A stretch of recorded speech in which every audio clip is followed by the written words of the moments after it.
দেখো বন্ধুরা, আমি এখন ঘুম থেকে উঠে পড়েছি। উঠে তারপর আমি চলে এসেছি এখানে বিছানাটা গুছিয়ে নিতে। তো দেখো এখানে বালিশগুলো আমি সবগুলো রেখে দিলাম।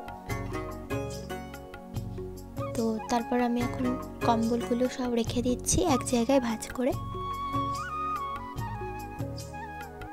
তো আমি কি কি কাজ করে মাকে সাহায্য করি তো তোমাদের আজকে শেয়ার করলাম। প্রত্যেকদিন ঠিক থাকে না, এক এক দিন এক এক রকম কাজ করি। তো দেখো, দেখতে থাকো তোমরা। তো এবার এখানে দেখো আমি চাদরটা পেতে নিচ্ছি। তো এই শীতের সকালে বিছানা তুলতে কিন্তু অনেকক্ষণ টাইম লেগে যায়, কারণ কম্বল ভাঁজ করতে করতে অনেকটা টাইম কেটে যায়। তো দেখো আমি চাদরটা তুলে নিলাম। Hello friends, welcome to my channel pimple lifestyle ব্লগে তোমাদের অনেক অনেক স্বাগত। তো দেখো আমি এখন ঘুম থেকে উঠে পড়েছি। উঠে তারপর চুল আঁচড়ে তারপরে মুখ ধুয়ে ফ্রেশ হয়ে নিয়েছি। তো এখন আমি খাবো চা। তো মা আমাকে চা দিয়েছে খেতে। তো তোমরা হয়তো এর আগে দেখেছো যে আমি বিছানাটা তুলে নিয়েছি। তো এখন আমি খেয়ে নেব হচ্ছে চা। এই দেখো চা। তো চলো খেয়ে নি, তারপর তোমাদের সাথে আবার দেখা হচ্ছে। তো এই দেখো বন্ধুরা, আমি চা নিয়ে নিয়েছি, চা আর বিস্কুট। তো আমি কিন্তু সবসময় চা খাই না, মাঝে মাঝে কোনো সময় চা খাই। তো আজকে খেলাম, তাই ভাবলাম তোমাদেরকে দেখাই। তারপর আমি চলে এসেছি এখানে চেয়ারের এখানে অনেকগুলো জামা কাপড় ছিল, সেগুলো গুছিয়ে নিতে। আর চেয়ারগুলো আমি এইভাবে চাদর দিয়ে ঢেকে রাখি, তো দেখতেও ভালো লাগে। তো চলো আমি এখন গুছিয়ে নিই।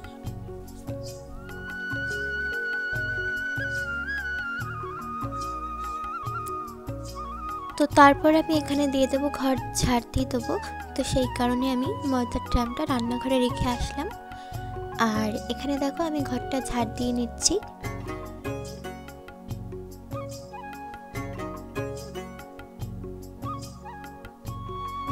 তারপর আমি চলে এসেছি এখানে বারান্দায়। তো আমি কিছু সময় ক্যামেরাটা অফ করেছিলাম। তো এখন আমি বারান্দাটাও ঝাড় দিয়ে নিচ্ছি।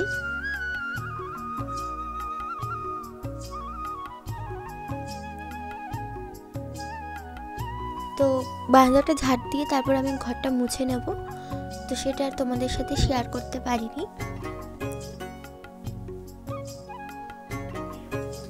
তো বন্ধুরা, এখন আমি চলে এসেছি স্নান করে পুজো দিতে। তো এখন আমি পুজো দিয়ে নিই। তো চলো তোমাদের সাথে শেয়ার করি। তো এখন আমি চলে এসেছি ঠাকুর ঘরে। তো তোমরা দেখলে পর্দা দেওয়া ছিল, তো আমি পর্দাটা সরিয়ে নিলাম। তো তোমাদেরকে একবার ঠাকুরটা দেখিয়ে নিলাম। তো এখন আমি চলে এসেছি এখানে গোপালকে জামা পরিয়ে দেবো।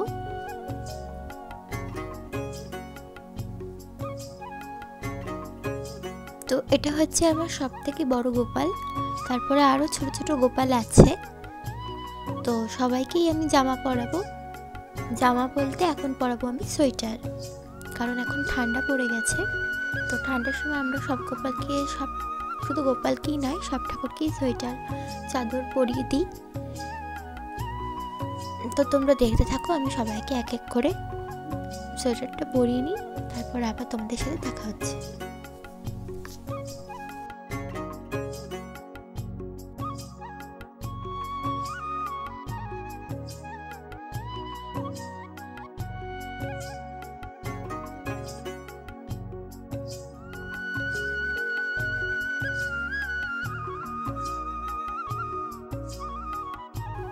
তো তারপর দেখো বন্ধুরা, আমি এখানে চলে এসেছি, সব ঠাকুরকে জামা কাপড় পরিয়ে নিয়েছি। তো এখন আমি চলে এসেছি ফুল দিতে। তো আমি এখন সব ঠাকুরকে ফুল দিয়ে সাজিয়ে নেব।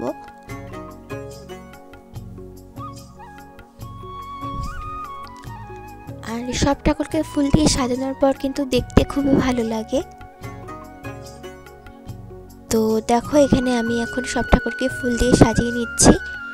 তো তারপর আমি এখানে ঠাকুর ঘরটাও মুছে নিয়েছি আর ঠাকুরের বাসনগুলো মেজে নিয়েছি। তো সেটা তোমাদের সাথে দেখাইনি। তো এখন এখানে আমি প্রদীপটা জ্বালিয়ে নিচ্ছি, ধূপকাঠিটাও জ্বালিয়ে নিলাম, নিয়ে এখন আমি ভোগের জন্য সাজিয়ে নেব। তো তোমরা পুরো ভিডিওটা দেখতে থাকো। এখানে আমি দিয়ে দিচ্ছি থালা দিয়ে দিলাম, তারপর এখানে আমি এক এক করে গ্লাস দিয়ে দিলাম। তো তারপর আমি এখানে দিয়ে দিচ্ছি নকুলদানা।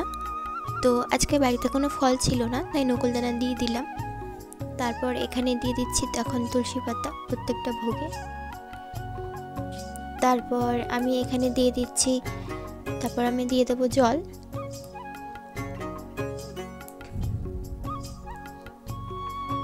তো জলটা দিয়ে দিলাম। তারপর আমি এখন আরতি করে নিচ্ছি। তো এখানে আমি একটু স্পিড দিয়েছি, কারণ নয়তো ভিডিওটা অনেকটা বড় হয়ে যাবে। তো তোমরা প্লিজ দেখো। এখন আমি নিবেদন দিয়ে দিচ্ছি ঠাকুরকে। তারপর এখানে আমি শঙ্খ দিয়ে আরতি করে নিচ্ছি। তারপর এখানে আমি কাঁসা বাজিয়ে নিচ্ছি। তো তারপর আমি কিছুক্ষণ পর ভোগটা নামিয়ে নিয়েছি, নামিয়ে থালা বাসনগুলো ধুয়ে এইভাবে মেলে দিয়েছি। তো তোমাদের সাথে আর শেয়ার করিনি। তো চলো তোমাদেরকে একবার দেখিয়ে দিই যে আজকে ঠাকুরকে কেমন লাগছে দেখতে। তোমরা কিন্তু অবশ্যই কমেন্টে জানিও আজকে ভিডিওটা কেমন হয়েছে। তো এখানে দেখো আমি যখন পুজো দিচ্ছিলাম, মা তখন এখানে ফুলকপি দিয়ে চারা মাছের ঝোল রান্না করেছে। তো এই রেসিপিটা আজকে তোমাদের সাথে শেয়ার করতে পারিনি, অন্য কোনো দিন শেয়ার করব। তো এটা কিন্তু খেতে কিন্তু খুবই ভালো হয়েছে, দেখতে কেমন হয়েছে তোমরা অবশ্যই কমেন্টে জানিও।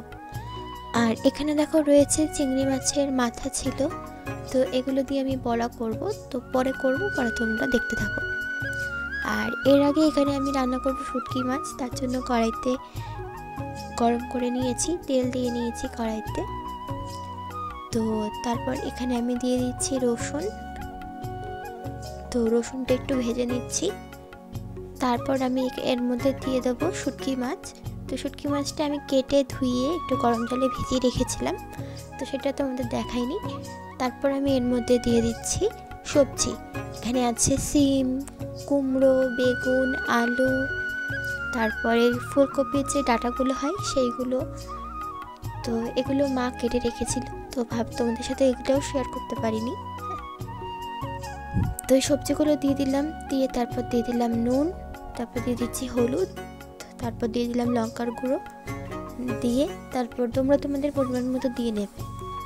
তো দিয়ে তারপর ভালো করে নাড়িয়ে নিচ্ছি।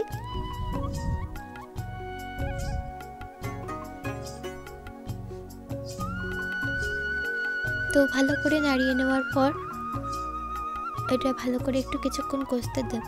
তো কিছুক্ষণ কষানো হয়ে গেছে, তো তারপর একটু ভালো করে নাড়িয়ে তার মধ্যে দিয়ে দেবো জল পরিমাণ মতো। তো এবার জলটা দিয়ে নিয়েছি। এবার একটু ভালো করে নাড়াচাড়া হয়ে গেলে তারপর এটা দেবো কিছুক্ষণ সিদ্ধ হতে, বলতে সবজিগুলো যেন নরম হয়ে যায়। তো কিছুক্ষণ পর দেখো সবগুলো জল টেনে গেছে। তো আমি আবার একটু নাড়িয়ে নিলাম, নাড়িয়ে নিয়ে তো আমার শুটকি মাছ রান্নাটা রেডি হয়ে গেছে। তো আমি এখন নামিয়ে নেব। তো দেখো আমি এখন নামিয়ে নিলাম।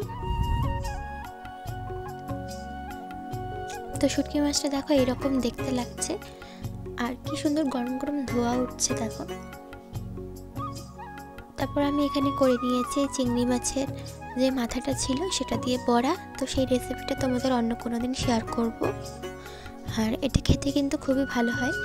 আর এখানে দেখো ওই যে চারাপোনা মাছ দিয়ে ফুলকপি আলু দিয়ে ঝোল, এটাও কিন্তু খেতে ভালো হয়েছে, এটা মা রান্না করেছে। আর এটা হচ্ছে সেই শুটকি মাছটা যেটা আমি রান্না করলাম। আর আজকে মা আরেকটা রান্না করেছে, সেটা হচ্ছে ডাল, মূলো দিয়ে ধনেপাতা দিয়ে ডাল। তো চলো আমরা এখন খেয়ে নিই। তো আমরা খাওয়া দাওয়া করে নিয়েছি, তারপর আবার চলে এসেছি তোমাদের সাথে সন্ধ্যের সময়। তো আমি এখন সন্ধ্যে পুজো দিয়ে নিয়েছি। তো দেখো এখানে গোপাল ঘুমাচ্ছে, তো ভাবলাম তোমাদের সাথে একবার দেখাই। এখানে সব ফুলগুলো ফেলে দিয়েছি, ভোগ দিয়ে নিয়েছি। তো আজকের ব্লগটা আমি এখানেই শেষ করছি, কালকে দেখা হচ্ছে আবার নতুন একটা ব্লগে।